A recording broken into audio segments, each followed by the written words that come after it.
આજે મંત્રીમંડળના જે શપથવિધિ સમારોહ મહાત્મા મંદિર ખાતે યોજાવાનો છે તે પહેલા જ આપણે ગાંધીનગરના ધારાસભ્ય નિવાસસ્થાન ખાતે છીએ।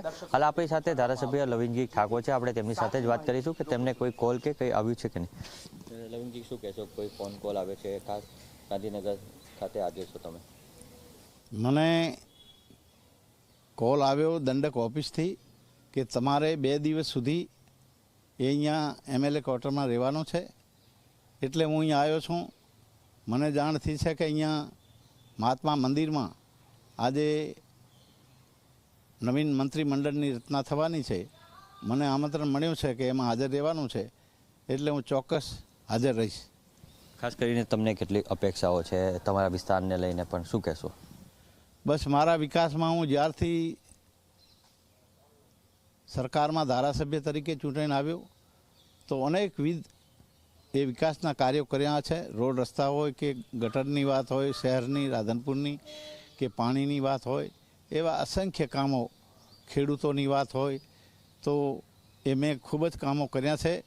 અને સરકારનો મને વિશ્વાસ છે પૂરેપૂરો કે સરકાર જે વાત કરે છે, સૌનો સાથ, સૌનો વિકાસ, સૌનો વિશ્વાસ અને સૌનો પ્રયાસ, એ મંત્રને અમે વળગી રહ્યા છીએ અને સાકાર કરવા એ ગુજરાતના તમામ મતદાર ભાઈઓને વિનંતી કરીએ છીએ કે સરકારના પડખે રહીને આપણે જે સરકારશ્રીનો ઉમદા ભાવ છે એને આપણે આપણા સુધી પહોંચાડીએ, ગરીબો સુધી પહોંચાડીએ વિકાસને।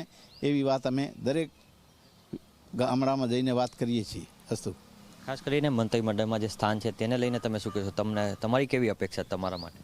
મંત્રીમંડળમાં અમારી કોઈ અપેક્ષા નથી। અમે તો એક નાના પાર્ટીના આજના કાર્યકર્તા છીએ અને આ તો પાર્ટીનો વિષય છે। પાર્ટી જે કરે એ અમારા શિરોમાન્ય છે અને શપથવિધિ આજે થવાની છે એમાં આમંત્રણ છે, અમે હાજર રહેવાના। બિલકુલ, આ હતા લવિંગજી ઠાકોર। તેઓએ કહ્યું છે કે તેઓને કોઈ પણ પ્રકારની અપેક્ષા નથી। તેઓને જે દંડક ઓફિસ તરફથી 2 દિવસ માટે ગાંધીનગર રહેવા માટે ફોન આવ્યો હતો તેના જ ભાગરૂપે તેઓ ગાંધીનગર પહોંચ્યા છે અને તેઓ શપથવિધિમાં હાજરી આપશે। કેમેરામેન ઉમેશ પરમાર સાથે દુર્ગેશ મહેતા, જી મીડિયા, ગાંધીનગર।